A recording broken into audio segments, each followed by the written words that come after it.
영국과 미국의 경제학자들이 농부 400여 명을 대상으로 한 가지 재미있는 실험을 했습니다. 그것은 농부들이 1년 농사 끝에 추수를 하기 바로 직전과 추수를 한 직후 인지 능력, 그러니까 IQ가 어떻게 달라지는가에 대해서 테스트를 했어요. 농부는 월급을 받기보다는 1년 동안 열심히 농사를 지어서 1년치 급여를 한 번에 받음으로써 이렇게 소득을 창출하는 직업군이지 않습니까? 이 말은 우리가 잘 생각해 보면 추수 직전에는 가장 돈이 궁핍한 상황일 것이고 1년 동안 작년에 벌었던 돈이 거의 떨어져 갈 시기니까요. 또 반대로 추수 직후에는 1년치 생활비가 한 번에 들어오니까 주머니 사정이 두둑하다라는 것을 착안한 실험이었습니다.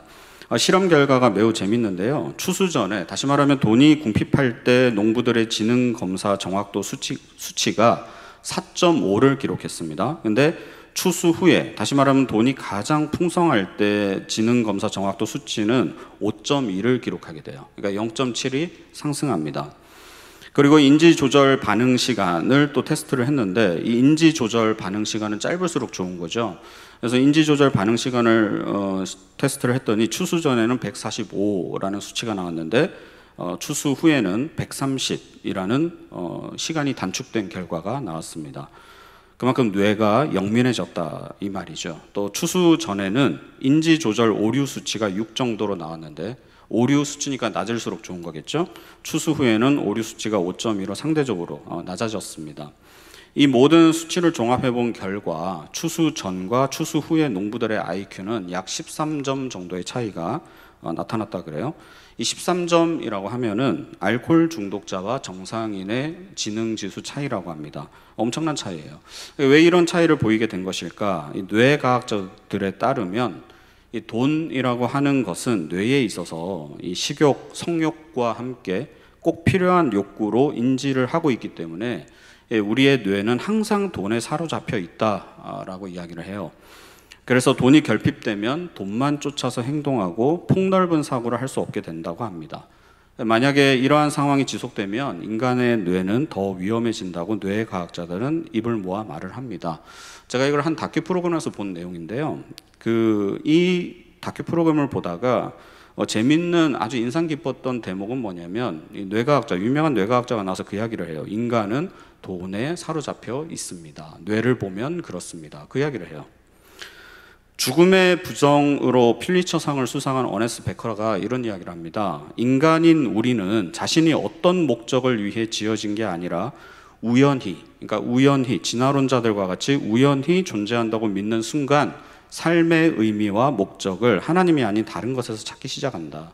원래 인간은 타락하기 전에 자신이 왜 지음을 받았고 어떤 목적을 위해서 살아야 하는지 알았지만 이 하나님을 믿는 신앙에서 벗어나는 순간 죄로 오염되고 이 창조 목적이 왜곡되는 순간 이 삶의 의미를, 인생의 궁극적인 목적을 하나님이 아닌 다른 것에서 채우고 찾으려고 한다라는 것이, 그게 인간의 모습이다라는 것입니다.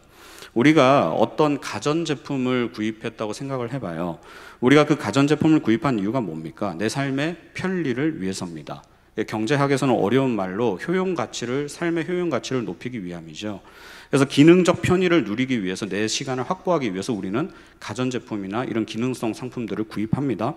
그러면 우리가 그 제품을 돈을 지불하고 구입한다고 해서 편의를 다 누립니까? 그렇지 않다라는 거예요. 구입하고 나서 제조사가 어떤 기능을 이 제품에 탑재를 했고 그 기능이 나에게 어떤 도움을 주는지 알기 위해서 뭐가 필요해요? 매뉴얼이 필요해요. 사용 설명서가 반드시 필요합니다. 그래서 우리는 그것을 읽고 이해하고 이 제품이 만들어진 이유와 기능과 목적들을 알아야지만 우리는 나를 위해서 그 제품을 충분히 완전하게 사용할 수 있게 되고 그 제품 또한 만들어진 목적에 맞게 사용되는 거예요. 근데 사용 설명서를 읽고 익히는 것이 귀찮다고 그냥 마구잡이로 버튼을 막 눌러본다든지 내 마음대로 다루기 시작하는 순간 제품은 고장날 확률이 높습니다. 설사 고장나지 않는다 하더라도 제 기능을 발휘하지 못할 것이고요. 또 그 제품이 가지고 있는 기능을 완전히 사용하지 못할 것입니다. 그러면서 불평하겠죠. 뭐 이런 제품이 다 있냐? 돈만 날렸네. 뭐 이거 못하러 만든 거야. 이런 불평을 토로하고 급기야 소중하게 다루기보다는 그냥 막 다루다가 뭐 자기 성질을 못 이겨서 이게 주먹으로 쾅쾅 치기도 하고 결국 그 제품을 가치 없이 무가치하게 여기게 되더라라는 것입니다. 분명히 누군가는 그 사용 설명서를 잘 이해해서 목적대로 아주 편리하게 잘 사용하고 있는 사람이 있을 텐데 그 사람은 그러지 못하고 있더라는 것이죠. 마찬가지로 인간은 피조물입니다. 누군가에 의해서 만들어졌다는 말이죠. 조물주에 의해서 지음 받았다라는 거예요. 창조주이신 하나님이 바로 우리를 만드셨습니다. 그러면 우리를 지으시고 만드신 창조주 하나님은 분명히 우리를 지으신 그 의도와 목적이 있으실 것입니다. 그냥 뭐 심심해서 뭐 하나님께서 시간 때우시려고 무료해서 자신의 형상대로 지은 것은 아니라는 것이죠. 이 목적 의식을 회복하지 않는 한 우리는 뭐 돈이 되었건 뭐 성 문제가 되었건 권력이나 명예가 되었건 이 세상에서 허무하게 썩어질 것에 온통 사로잡혀서 헤매다가 영원한 심판과 저주를 받게 되는 것입니다. 오늘 본문에 보시면 하나님이 우리를 창조하실 때에 당신의 형상대로, 하나님의 형상대로, 우리의 형상대로 창조하셨다 이렇게 말씀하시죠. 하나님이 땅의 생물들, 짐승과 가축은 종류대로 만드셨어요. 근데 인간은 당신의 형상대로 만드셨어요. 왜 그렇습니까? 인간은 하나님의 형상대로 지음 받았기 때문에 종류대로라는 말이 성립하지 않는 거예요. 종류가 존재하지 않는 겁니다. 그래서 인간은 한 종이에요.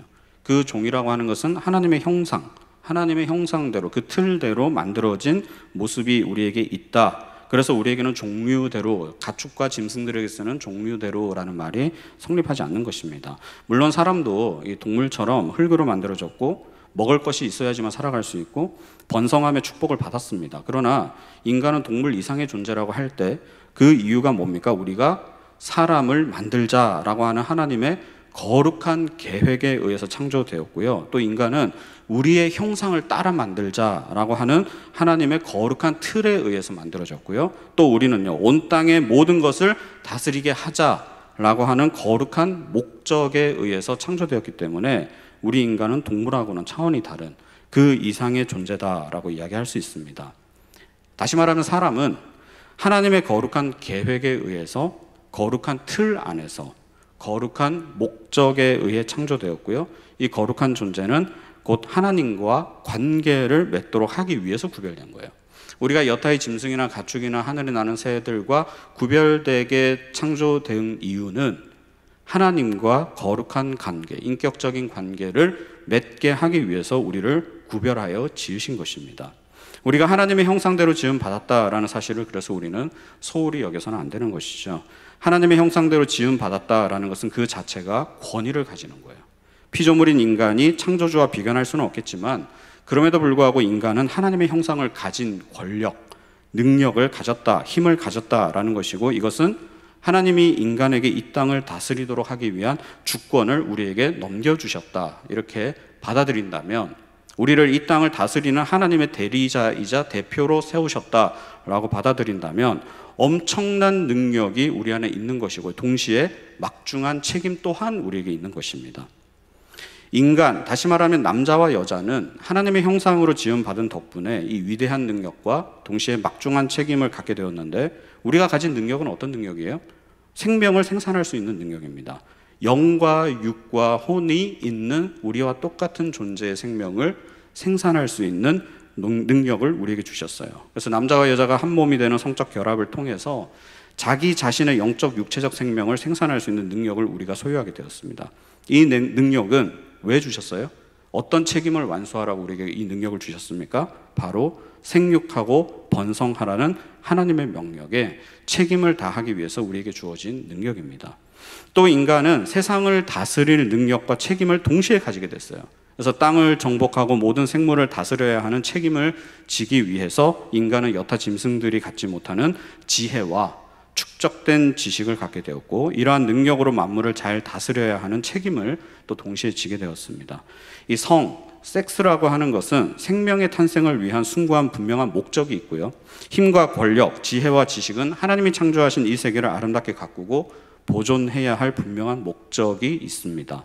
이 목적을 위해서 우리는 하나님의 형상대로 지음받은 거예요. 그리고 이러한 목적을 달성하는 것이 곧 하나님께는 뭐가 되는 것입니까? 영광이 되는 것이고 이것을 우리는 뭐라 그래요? worship, 예배라고 말하는 것입니다. 그런데 인간은 하나님의 형상대로 지음받은 위대한 능력을 가지고 하나님께 도전하기 시작합니다. 숭고한 생명의 탄생을 위한 목적을 위해 인간에게 주어진 성은 쾌락과 만족을 위한 목적으로 왜곡되었고요. 그 결과는 성적 문란을 넘어서서 급기야 동성애라고 하는 하나님의 창조 질서를 조롱하는 것으로 변질되었습니다. 이 충만한 지혜와 지식 그리고 권력과 능력으로 하나님의 창조 세계, 이 자연을 잘 가꾸고 다스려야 할 인간은 다스림의 명목으로 이 자연의 주인처럼 행세하면서 자연을 착취하고 수탈하고 급기야 파괴하기에 이르렀습니다. 하나님이 땅을 정복하고 다스리라라는 것은 주도권을 행사하라는 것이지 마음대로 착취하고 파괴하라는 것이 아닙니다. 여러분들이 만약에 거대한 저택의 주인이고요, 정원이 이렇게 넓게 있어요. 그래서 여러분들이 정원사를 고용했습니다. 정원사가 날카로운 거대한 가위와 칼과 낫과 이런 위험한 도구를 사용하는 것은 당연하죠. 근데 그 정원사가 그러한 위험한 도구를 사용하게 허락하는 이유는 무엇입니까? 정원을 파괴하라는 것이 아니라 잘 가꾸라는 거예요. 필요하면 가지도 치고 잔디도 풀도 이게 나쁜 풀도 베고 그렇게 해서 그 정원이 여전히 싱그러움과 생명력이 잘 보존될 수 있도록 가꾸라는 의미에서 정원사에게 정권을 위임한 것입니다. 그런데 이 고용한 정원사가 큰 가위와 낫과 호미, 전기톱 등으로 마구잡이로 나무를 베고 꽃을 꺾고 땅을 뒤집어 엎어버리고 제초제 뿌려가지고 사막화시켜 버린다면, 그래서 생명이 전혀 자랄 수 없는 죽음의 땅으로 만든다면 그 정원사를 어떻게 하시겠어요? 당장 해고하죠. 하나님이 인간을 이 땅을 다스리는 존재로 세우신 것은 정원사로 고용한 것과 같은 의미입니다. 그런데 이 고용된 정원사가 죽음의 땅으로 만드는 파괴적인 모습을 보인다면 이 고용주이신 하나님이 인간을 계속 고용 유지를 할 이유가 전혀 없다라는 것이죠. 이 모든 것은 하나님의 형상대로 지음받은 인간이 왜 존재하고 왜 하나님의 형상대로 지음받았는지 그 목적에 대한 상실이 일어났기 때문에 발생한 현상입니다. 오히려 인간은 하나님의 형상대로 지음받은 그 능력을 가지고 하나님의 권위에 도전하는 교만한 모습을 나타내 보이고 있다는 것이죠. 우리의 자녀들은 이 무분별한 이러한 죄악과 세속적 물결에 속절없이 이리저리 휩쓸리고 다니고 있다. 이것이 우리의 현실이고 우리의 자녀들이 눈앞에 직면한 현실이고요. 이건 아주 매우 심각한 사태다, 상황이다라는 것입니다. 이 창세기를 오랫동안 연구한 세일 하머라는 학자가 있습니다. 이 사람이 창세기 1장부터 11장까지 연구를 하면서 아주 재미있는 사실을 하나, 패턴을 하나 도출하는데요. 그게 뭐냐? 그것은 인간이 범한 죄에 대해서 하나님은 반드시 심판을 집행하시는데 그 일정한 패턴이 존재한다라는 거예요. 첫 번째 죄가 뭡니까? 선악과 스캔들이죠. 아담과 하와가 선악과를 먹은 최초의 죄에 대해서 하나님은 심판을 선언하셨습니다. 그런데 형벌을 완화시키는 과정을 거치고 나서 심판을 집행하셨다라는 거예요. 그래서 하나님이 아담과 하와를 에덴 동산에서 쫓아내시기 전에 뭐 하셨어요? 가죽옷을 지어 입히신 후에 그들을 쫓아내보내셨습니다. 심판에 대한 형벌 완화를 하시고 나서 심판을 집행하셨어요. 그 다음 죄악이 뭡니까? 최초의 살인입니다. 가인과 아벨 사건. 그 가인이 아벨을 죽였을 때 하나님은 살인죄에 대한 책임을 물으셨어요. 가인이 징징거리죠. 제가 받아야 될 그 형벌이 너무 무겁습니다. 그랬더니 하나님이 그 가인의 손에 표를 지어주세요. 그 생명을 보존할 수 있는 표를 지어주시고 모든 사람이 가인을 건드리지 못하도록 보호하신 후에 쫓아내셨어요. 하나님 앞에서 쫓아내셨어요. 또 어떤 죄가 있습니까? 노아의 홍수 사건. 얼마나 하나님이 진노하셨으면 이 지구를 다 쓸어버리겠다. 그래서 모든 사람, 하나님이 사람을 지은 것을 후회하셨다. 그 말씀을 처음으로 하세요. 그래서 사람을 지은 것을 내가 후회하고 하늘에 나는 새와 땅에 기는 모든 짐승까지 내가 어떻게 하겠다? 다 쓸어버리겠다. 선언하셨어요. 근데 그 전에 뭐예요? 노아는 하나님의 은혜를 입었더라. 그러면서 노아가 그 홍수, 그 전멸할 수밖에 없는 지구적 종말에 대해서 준비할 시간, 구원받을 수 있는 준비할 시간을 주시고 나서 심판을 집행하셨어요. 그러니까 이러한 패턴을 가진다라는 거예요. 죄가 있었고 심판에 대한 선언이 있고요. 그 형벌에 대한 완화가 있은 후에 심판을 집행하셨다. 이게 세일 하머의 분석인데 되게 인사이트가 있죠. 근데 이 세일 하머가 주목한 건 뭐냐면 그 형벌을 완화하지 않은 죄가 있는데 그게 뭐냐? 바벨탑 사건이라는 거예요. 하나님이, 그러니까 인간들이 자신의 능력과 힘을 가지고 하늘에 닿자, 하나님께 도전하자, 우리가 하나님이 되어보자 라는 그 죄에 대해서는 하나님이 콧방귀 끼면서 내려오셨죠. 인간들은 열심히 지어서 자신의 권위를 높여갔는데 하나님은 그것이 어디까지 높아졌나 보시려고 한참을 내려오셨다 하나님이 콧방귀 끼시면서 내려오시면서 심판을 선언하신 후에 그 즉시로 집행하셨어요. 형벌을 완화시키는 과정이 없더라라는 것입니다. 그 이유에 대해서 성경은 침묵하고 있기 때문에 우리가 뭐 정확한 의도를 파악해내기는 어렵겠습니다만, 다른 죄악들은 하나님의 명령을 잊어버리고 그 율법을 어기고 불순종한 수준이지만, 바벨탑 사건은 인간들이 자신의 능력과 힘을 가지고 하나님의 권위에 맞서려고 했던 것이기에 앞선 사건들하고는 좀 결이 다른 게 아닌가, 우리가 그런 생각을 해볼 수 있다는 것이죠. 오늘날 우리가 보이는 모습은 하나님의 창조 질서를 부정하고 오히려 영리를 순리라고 왜곡하며 하나님을 조롱하고 성경과 말씀을 해체하고 하나님을 해체하려 한다면, 이러한 현대판 바벨탑이 득세하는 시대다라고 말할 수 있습니다. 이 동성애를 행한다, 행하지 않는다, 우린 자꾸 거기에 집중을 하는데, 물론 행위의 문제는 또 중요합니다만 그거를 차치하더라도요, 동성애 자체를 인정하고, 아니 인정을 넘어서서 하나님이 허락하신 또 다른 형태의 아름다운 숭고한 사랑이다라고 말하는 것은 죄악을 넘어서서 하나님의 권위의 정면으로 노골적으로 도전하는 바벨탑 사건이기 때문에 우리는 동성애 문제를 심각하게 보는 거예요. 몇몇 소수자들의 일탈 행위로 치부하는 것이 이제는 주류 세계에 기웃거리기 시작하며 하나님의 창조 질서를 교란하려는 교만이 바로 동성애의 핵심입니다. 이것을 국가와 공공기관이 주도적으로 이끌고 간다는 것이 통탄할 문제라는 것이죠. 하나님의 형상대로 지음받은 인간이 지닌 능력은 하나님의 자녀들을 생산하는 새 생명의 숭고한 책임을 다하기 위해서 주어진 이 성이 하나님을 향한 노골적인 조롱과 저주의 화살로 성을 사용하는 시대를 우리는 살아가고 있고요, 우리의 자녀들이 이 영향을 받을 수밖에 없는 이 제도 속에, 구조 속에 갇혀 있더라라는 것입니다. 요즘 젊은 세대들이 주식과 코인에, 비트코인에 이제 열을 올리고 있습니다. 뭐 한편으로 이해가 갑니다. 근데 노동을 통해서 벌어들이는 수익은 별 볼 일 없는 수준이잖아요. 그렇잖아요. 월급은 다 쥐꼬리잖아요. 모든 물가는 오르는데 내 월급은 안 오르는 게 인지상정 아닙니까? 그래서 자본을 소유한 자들은 노동을 제공하지 않더라도 큰 돈을 자꾸 벌어들이는데, 노동을 제공하는 노동자들은 그 소득이 너무 작으니까 결국 빈부격차가 심해지고 벌어지는 현상, 부익부 빈익빈이 심해지는 현상. 그래서 뭐 이거를 역전하는 거는 고사하더라도 비슷한 수준으로 쫓아가기 위해서는 뭐예요? 요행을 바랄 수밖에 없습니다. 그래서 평생 노동을 통한 월급을 모아봐야 서울에 집 한 채 살 수 없다고 하니까, 현실은 그러니까 어차피 내가 버는 돈은 별 볼 일 없잖아요. 그러니까 이러나 저러나 크게 한몫 땡길 수 있는 환상에 사로잡혀서 주식이나 아니면 제대로 된 시장이 형성도 안 된 코인에 묻지마 투자, 영끌 투자를 마구잡이를 하고 있습니다. 근데 제가 걱정하는 것은 뭐 주식에 투자를 한다 안 한다, 뭐 투기를 한다 안 한다, 코인에 투자를 한다 안 한다, 그거는 조금 밀어놓고 봐야 될 문제라고 봐요. 왜 그런 이 정서가 형성되었는가를 보는 게 더 중요하다고 생각을 합니다. 현상을 자꾸 보면은 중심을 놓치거든요. 요즘 유튜브 애들이 참 많이 보는데, 그 일부 크리에이터들이 자신의 계좌를 인정하는 거 아십니까? 자신의 계좌를 인증한다.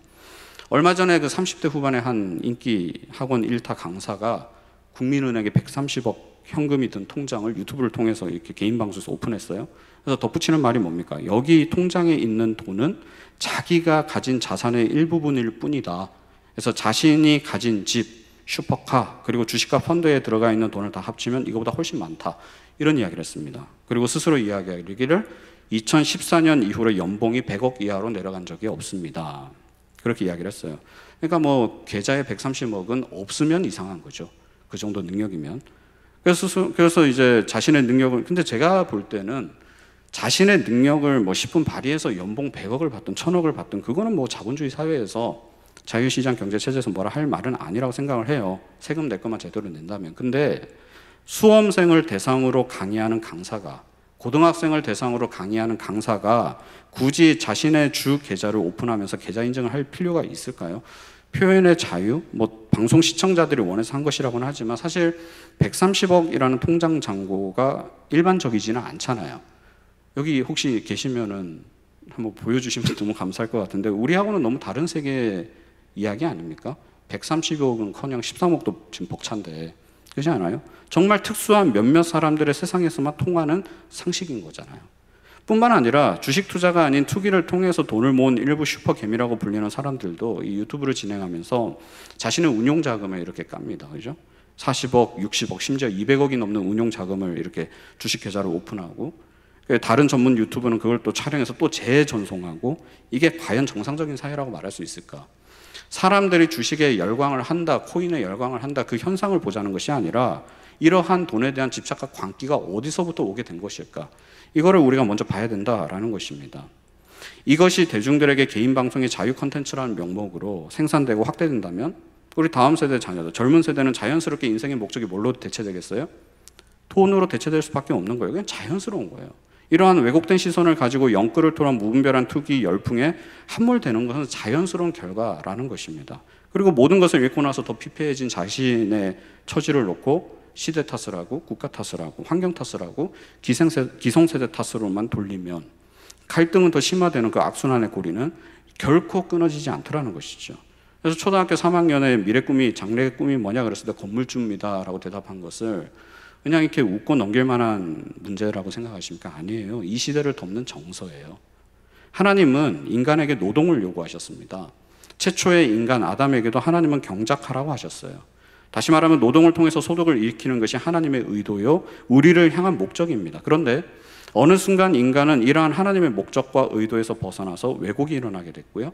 노동을 천하게 여기기 시작하고 노동소득이 아닌 자본소득을 추종하게 만드는, 그래서 성경에 반하는 영리를 추구하게 된 것이죠. 물론 자본주의 사회에서 자본소득을 완전히 무시할 수는 없습니다. 여러분들도 자본소득이 다 있으실 거예요. 적금 계좌가 있으면 여러분들도 노동을 지불하지 않는 이윤을 어디선가 창출하는 자본소득가들이십니다.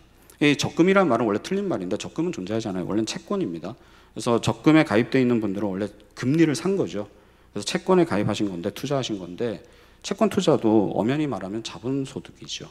그래서 우리는 자본소득을 완전히 원천적으로 털어버리고 살 수는 없겠지만, 그럼에도 불구하고 하나님이 허락하신 이 노동소득을 완전히 배제하고 한탕주의를 통해서 평생 놀고 먹겠다는 목적으로 자신의 인생을 도박에 거는 가치관, 이러한 세태를 우리가 주시하고, 동성애 문제와 같이 이 문제 또한 하나님의 창조 섭리에 반하는 것으로 여기고 가르쳐야 하는데, 이거에 대해서 교회가 너무 손 놓고 있지 않는가라는, 그냥 시대 탓만 하고 한탄만 하고 있는 게 아닌가, 이런 생각을 하게 됩니다. 사랑하는 성도 여러분, 창세기에 나오는 창조 기사는 사실은 우리가 피조물에 대한 기사가 아니에요. 사람이 하나님에 의해서 형상대로 지음 받았네 어쩌네, 그건 사실 2차적인 문제입니다. 원래 이 창조 기사의 목적과 의도는 하나님에 대해서 알려주는 게 목적이에요. 창조주이신 하나님이 존재하시고 그분이 어떤 분이신가를 알려주는 것이 목적입니다. 근데 우리가 어느 순간에 하나님이 첫째 날은 뭘 만드셨고, 둘째 날은 뭘 만드셨고, 셋째 날은 뭘 만드셨고, 인간은 어떻게 지음 받았는지에 대해서 너무 강론적으로 집중하다 보니까 피조물에 집중하는 이게 역전 현상이 일어난 거죠.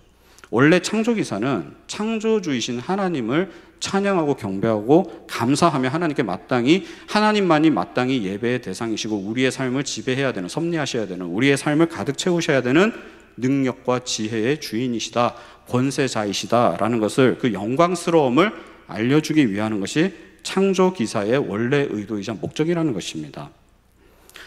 근데 우리는 창조주가 아니라 피조물에 대해서, 이게 창조론이 맞냐 아니냐 그것에 너무 집착한 나머지 너무 이 피조물에 집착하는 경향이 있더라는 것이죠. 하나님을 향한 바벨탑을 끊임없이 쌓아 올리고 있는데 그 피조물을 집중해봐야 남는 것은 없더라.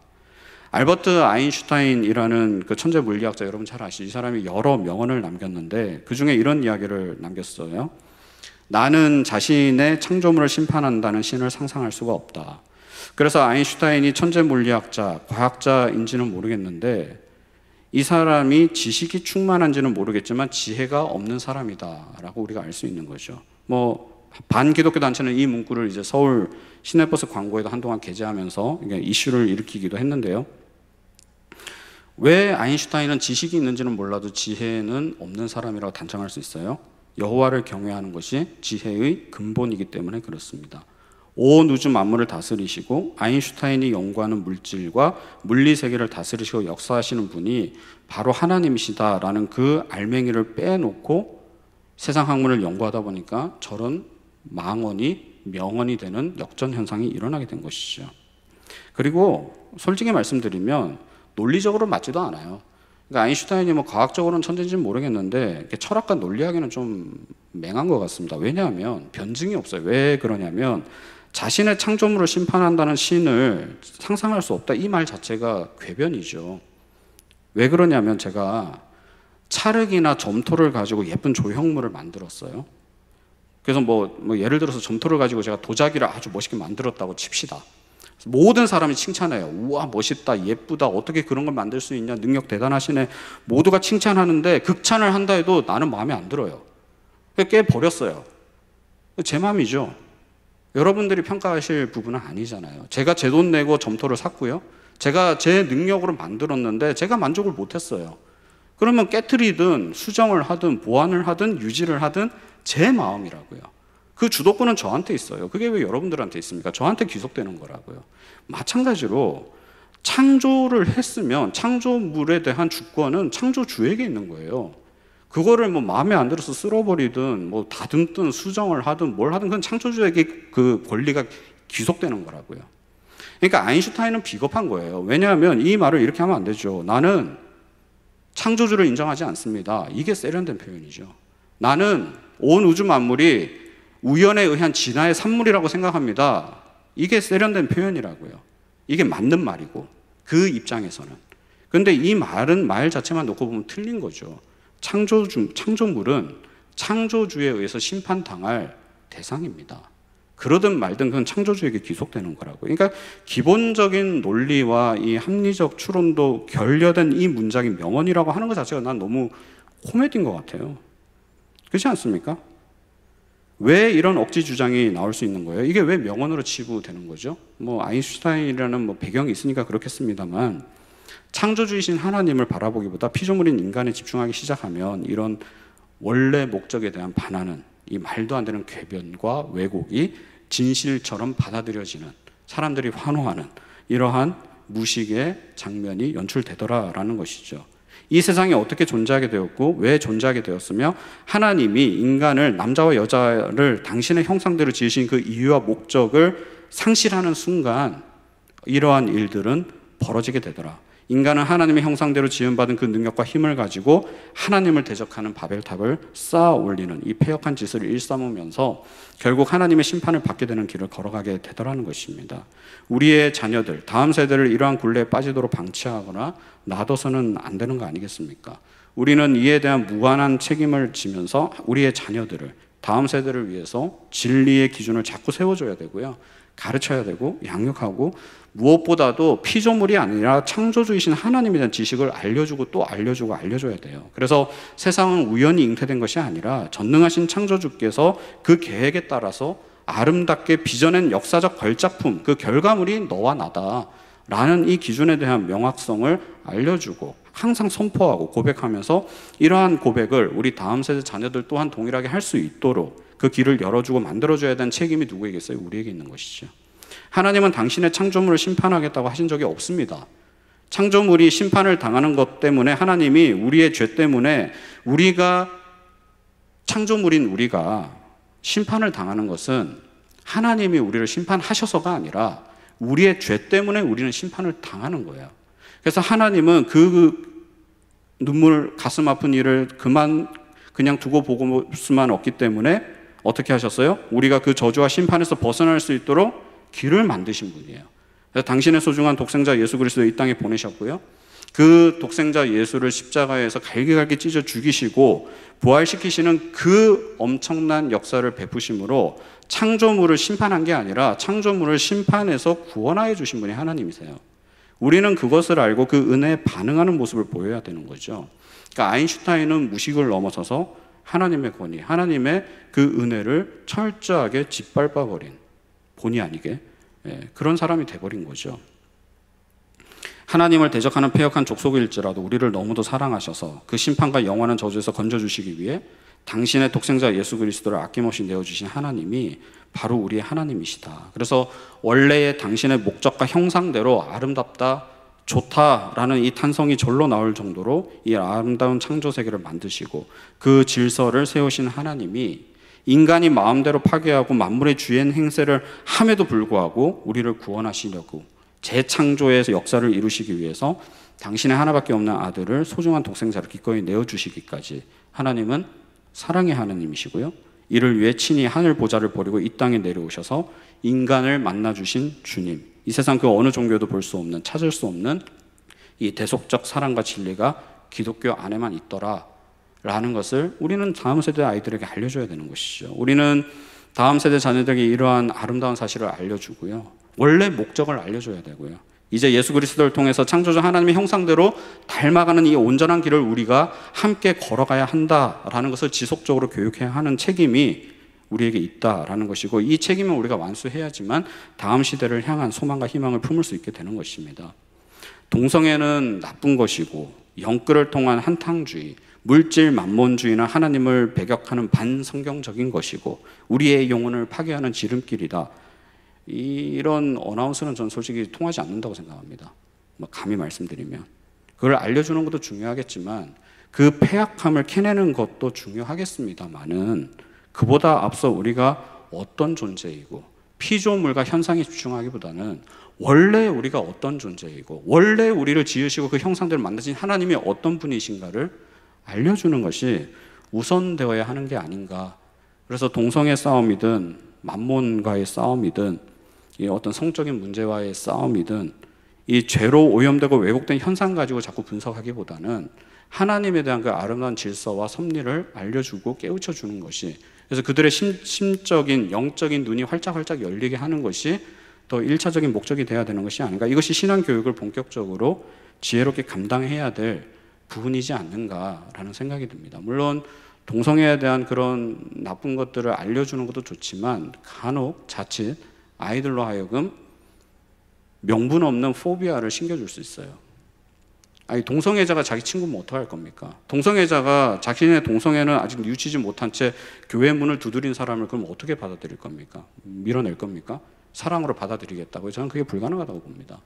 만약에 이러한 분위기가 형성된다고 하면. 그게 아니라 우리가 동성애자에 대해서도 어떻게 쿨하게 반응할 수 있겠어요? 저 사람 역시 지금 비록 왜곡된 잘못된 길을 걸어가고 있지만 언젠가 회복할 수 있는 하나님의 창조물이요, 하나님의 형상대로 지음받은 아름다운 존재라고 인정해 주는 것이 먼저 선결되어야 되지 않을까요? 그러기 위해서 우리 다음 세대 자녀들에게는 카운터파트로 공격적으로 어그레시브하게 이렇게 싸우는 것이 아니라 우리에게 원래 목적과 아름다움을 지속적으로 공급해 줘야 될 책임이 우리에게 있다라는 것을 우리가 항상 생각해야 된다라는 것이죠.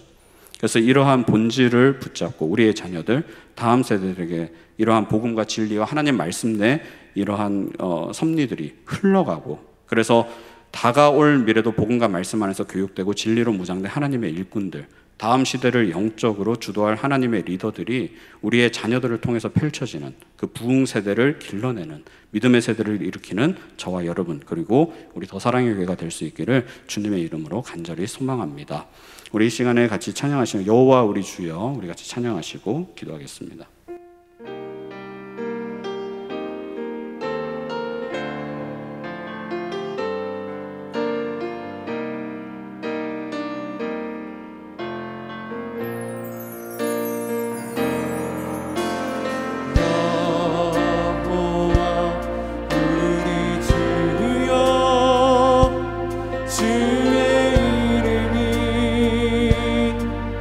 온 땅에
제가 기도 제목을 읽어드리겠습니다. 하나님의 창조 섭리와 목적을 제대로 알고 우리의 책임을 다함으로 하나님께 영광이 되는 삶을 살게 하소서. 하나님의 형상대로 지음받은 우리가 하나님의 뜻대로 새 생명을 낳고 자연과 환경을 가꿈으로 하나님의 형상을 회복하는 모습을 나타내게 하소서. 창조주 하나님과 우리를 위해 이 땅에 오신 예수 그리스도를 날마다 선포하며 다음 세대 자녀들에게도 복음과 진리와 말씀을 가르치고 신앙을 전수하게 하소서. 이 말씀을 생각하시면서 앞에 있는 기도 제목을 중심으로 같이 합심하여 기도하겠습니다. 아버지 하나님,